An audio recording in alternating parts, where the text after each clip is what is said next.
The call came on a Tuesday morning, interrupting my usual coffee and emails routine. When I saw Rebecca's name flash across my screen, I knew it wasn't going to be pleasant. It never was with her. "Hello, Rebecca," I answered, keeping my voice neutral. "I've sold the house," she announced without preamble, her tone dripping with satisfaction. "The papers are signed, and the new owners move in next week. I hope you've learned your lesson about respecting your elders." My name is Olivia Matthews, and the house Rebecca was so smugly talking about was my childhood home. The one my father had left me when he passed away 2 years ago. Or at least, that's what Rebecca thought. "The house," I repeated, fighting to keep the amusement out of my voice. "You mean Dad's house?" "Don't play dumb, Olivia. You know exactly which house. The one you've been squatting in rent-free since your father died." "Well, that ends now. I found buyers who will actually appreciate the property." I took a slow sip of my coffee, remembering the meeting I'd had with Dad's lawyer, Mr. Harrison, just days after the funeral. Rebecca had no idea about that meeting, about the documents we'd signed, or about the real ownership of the property. "That's interesting," I said carefully. "And you're sure everything's legal?" She scoffed. "Of course it's legal. I'm his widow, and the house was in his name. You may have been his precious daughter, but I have rights too. Maybe next time you'll think twice before questioning my decisions about the remodeling." There it was. The real reason behind this power play. 3 months ago, I'd stopped Rebecca from gutting the house's historic features: the hand-carved banisters, the original hardwood floors, the stained glass windows my father had lovingly restored over the years. She'd wanted to modernize everything, to erase every trace of the home my father had created. "I see," I said. "Well, I hope you got a good price for it." "Don't worry about the price," she snapped. "Just make sure you're out by next Friday. The new owners are eager to start their renovations." I could almost see her smirking, imagining me scrambling to pack up and move out. If only she knew. "Thanks for letting me know," I replied. "Goodbye, Rebecca." As I hung up, I couldn't help but smile. Rebecca had always underestimated me, just as she underestimated my father's foresight. She thought she knew everything about our family's affairs, but there was so much she didn't understand. I picked up my phone again and dialed Mr. Harrison's number. "Olivia," he answered warmly. "I was expecting your call." "She did it," I said. "She actually tried to sell the house." "Did she now?" I could hear the amusement in his voice. "Well, this should be interesting. Would you like me to set things in motion?" "Yes, please. And Mr. Harrison, make sure the buyers understand exactly what's happening. I don't want innocent people caught in Rebecca's mess." After hanging up, I walked through the house, my house, running my hand along the walls my father had painted, the door frames he'd restored, the window seats where we'd spent countless hours reading together. Every inch of this place held memories, stories, pieces of our life together. Rebecca had married my father 5 years ago, when I was 23. At first, she played the part of the caring stepmother perfectly, all smiles and sweet words. But after the wedding, her true colors started showing. She tried to drive a wedge between Dad and me, made snide comments about our close relationship, and constantly pushed to change things about our home. Dad saw through her eventually, but by then his health was failing. In his final months, he called me into his study one evening while Rebecca was at her weekly spa appointment. "Livy," he'd said, using his old nickname for me, "I need you to trust me. Things aren't what they seem with Rebecca, and I've made arrangements. When the time comes, go see James Harrison. He'll explain everything." I'd wanted to ask more questions, but Dad had been so tired, so weak. 2 weeks later, he was gone. Rebecca had barely waited until after the funeral to start asserting her authority over the house and everything in it. She'd moved my father's belongings into storage, redecorated rooms without consulting me, and made it clear that she considered herself the sole owner of the property. What she didn't know was that my father had seen this coming. The meeting with Mr. Harrison had revealed just how carefully Dad had planned everything. The house, despite appearances, had never been in his name alone. Through a series of legal maneuvers I didn't fully understand, he protected it, and me, from exactly this kind of situation. My phone buzzed with a text from Rebecca. "I expect the keys on my desk by Thursday. Don't make this difficult, Olivia." I smiled, typing back, "Don't worry, Rebecca. Everything will work out exactly as it should." She didn't respond, probably thinking she'd won. But the real show was about to begin. and I had front row seats to watch her carefully constructed plans fall apart. My father had always told me that patience was a virtue.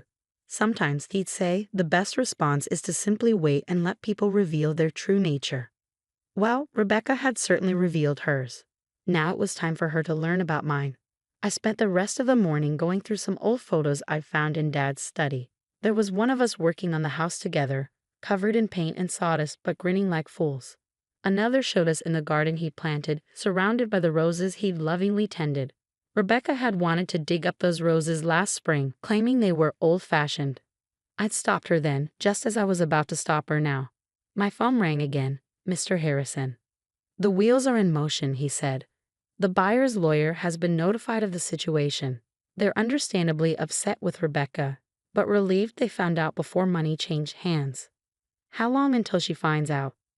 "I'd say by this afternoon. Their lawyer is drafting a strongly worded letter as we speak. Would you like me to be present when she receives it?" I thought about it for a moment. No, I decided. Let her deal with it alone. She needs to understand exactly what she's done. As you wish, but Olivia, be prepared for the fallout. People like Rebecca don't take humiliation well. He was right about that. Rebecca had always been proud, always needed to be in control. Finding out that she tried to sell a house she had no right to, that she'd made a fool of herself in front of potential buyers, it would hit her hard. But then again, that was exactly the point. The fallout came faster than I expected. Around 3 in the afternoon, my phone exploded with notifications, multiple missed calls, and increasingly furious texts from Rebecca. "What AVU do you want?" The last message read, all caps conveying her rage. I was sitting in the garden among my father's roses when she pulled into the driveway. Her Mercedes screeched to a halt, and she stormed out, waving what I assumed was the lawyer's letter. "You conniving little witch," she screamed, her carefully maintained facade cracking completely. "You knew about this all along." I remained seated, calm despite her fury. "Knew about what, Rebecca? Don't play innocent with me." She thrust the letter in my face. "The trust, the property transfer, all of it. You and James plotted this behind my back." "No," I corrected her gently. "Dad and Mr. Harrison arranged it. I just followed his instructions." Her face contorted with rage. "Your father would never do this to me. This has to be a mistake." Actually, I stood up, brushing dirt from my jeans. "Dad did exactly this to protect both me and the house. He saw through you, Rebecca. He knew exactly what you tried to do after he was gone." She took a step back, her designer heels sinking slightly into the soft garden soil. "That's impossible. He trusted me. He loved me." "Did he?" I asked quietly. "Or did he just let you think he did?" The color drained from her face as the implications of my words sank in. My father, the man she thought she fooled completely, had outmaneuvered her from beyond the grave. The house was never in his name. I continued, watching her process each revelation. "He transferred it to a trust years ago, long before he met you. I'm the sole beneficiary. You had no right to try to sell it." "You're lying," she whispered, but I could see the doubt in her eyes. "Check the property records," I suggested. "They're all public. Dad made sure of that too. He wanted everything to be transparent when the time was right." Rebecca's hands were shaking now, crumpling the lawyer's letter. "The buyers, they're threatening legal action. Do you have any idea how humiliating this is? Almost as humiliating as trying to throw your stepdaughter out of her own house." I countered. "Or maybe as humiliating as spending years pretending to care about someone just to get their money." She flinched as if I'd slapped her. "You don't understand anything about my relationship with your father." "I understand more than you think. Dad told me everything before he died, about the prenup you refused to sign, about the mysterious withdrawals from his accounts, about the men you met with while he was in the hospital." Her eyes widened. "He knew. He knew everything, Rebecca. He just waited, watched, and planned. Like father, like daughter, I suppose." She took another step back, her expensive suit now stained with garden dirt. "This isn't over," she threatened, but her voice lacked conviction. "Actually, it is," I replied, pulling out my phone. "I've recorded this entire conversation. Would you like me to add it to the file Mr. Harrison is building about your attempts to illegally sell property you don't own?" For the first time since I'd known her, Rebecca was speechless. She stood there, surrounded by my father's roses, looking completely lost. I'll make this simple, I said. Leave. Leave the house, leave me alone, and most importantly, leave my father's memory alone. If you try anything else, any more schemes, any more attempts to take what isn't yours, everything comes out. The affairs, the money, all of it. You wouldn't dare, she hissed. It would damage your precious father's reputation.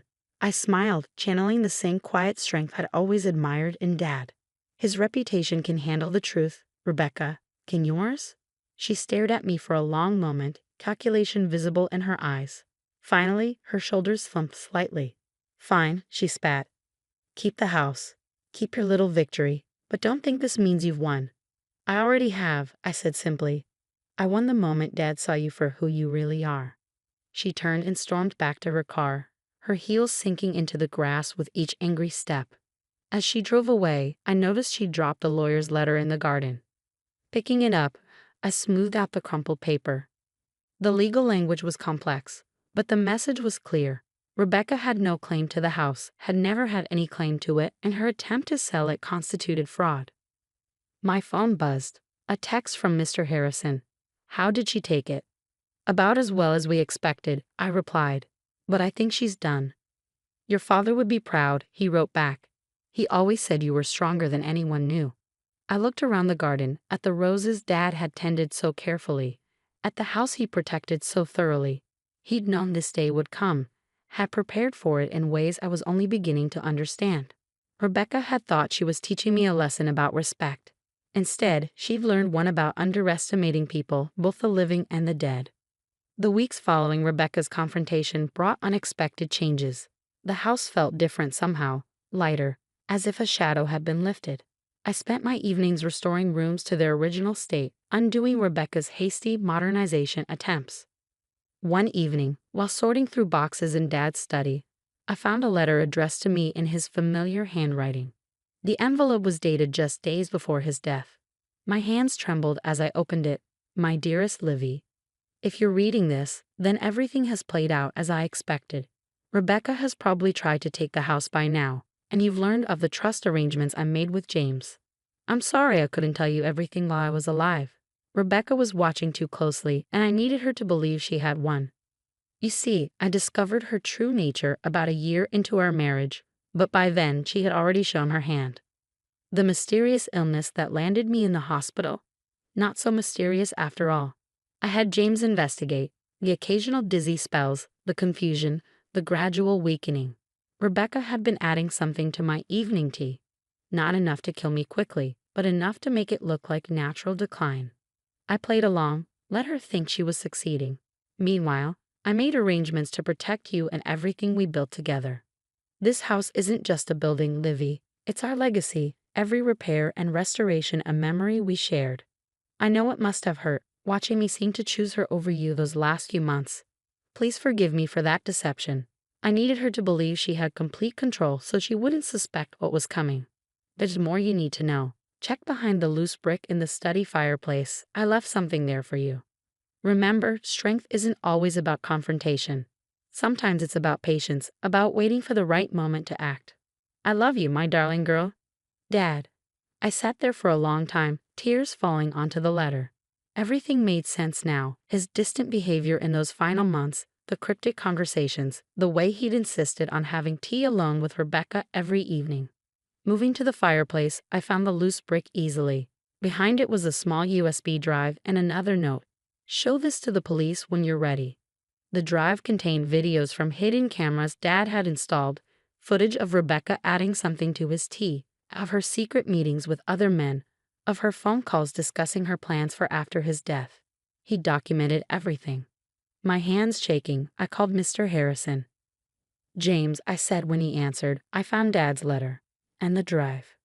He was quiet for a moment. Are you ready to take the next step? I thought about it. The evidence on the drive was damning. Attempted murder, fraud, conspiracy. Rebecca wouldn't just lose her social standing. She faced serious criminal charges. Not yet. I decided. Let's keep it as insurance. For now, knowing we have it is enough. Your father said you'd say that. He replied, and I could hear the smile in his voice. He always said you had his sense of strategy. The next morning, a large envelope arrived from Rebecca's lawyer. Inside was a formal document relinquishing any claims to the house or my father's estate, along with a brief note. You win, Olivia. I'm leaving the state. Don't worry about hearing from me again. Just keep what you know to yourself. She'd found the cameras. Of course she had. She would have been searching the house for anything incriminating after our confrontation. The evidence on the drive was just backup. The threat of its existence was enough. I stood in Dad's study, surrounded by the life we'd built together, and felt a deep sense of peace. He had protected me one last time, taught me one final lesson about patience and strategy. The house remained as he'd wanted it, preserved, cherished, a testament to our bond. Rebecca's attempt to steal it had failed, just as her attempts to come between us had ultimately failed. In the garden, Dad's roses bloomed more beautifully than ever. I tended them carefully, honoring his memory in every flower that opened. Sometimes, while working among them, I could almost hear his voice. Remember, Livy, the strongest roots grow in silence, hidden from view until the right moment to bloom. He had been right, of course. Strength wasn't always about confrontation. Sometimes it was about waiting, watching, and letting people reveal their true nature. Rebecca had taught me about deception, about the masks people wear. But Dad had taught me something far more valuable: how to see through those masks, how to protect what matters most, and how to win without losing yourself in the process. The house stands, as it always has, a monument to love, patience, and justice served quietly but completely. And somewhere, I like to think Dad is smiling, knowing that his final lesson was well learned. As for the USB drive, it remains behind that loose brick, a silent guardian ensuring that some stories stay buried, at least for now. After all, as Dad always said, timing is everything.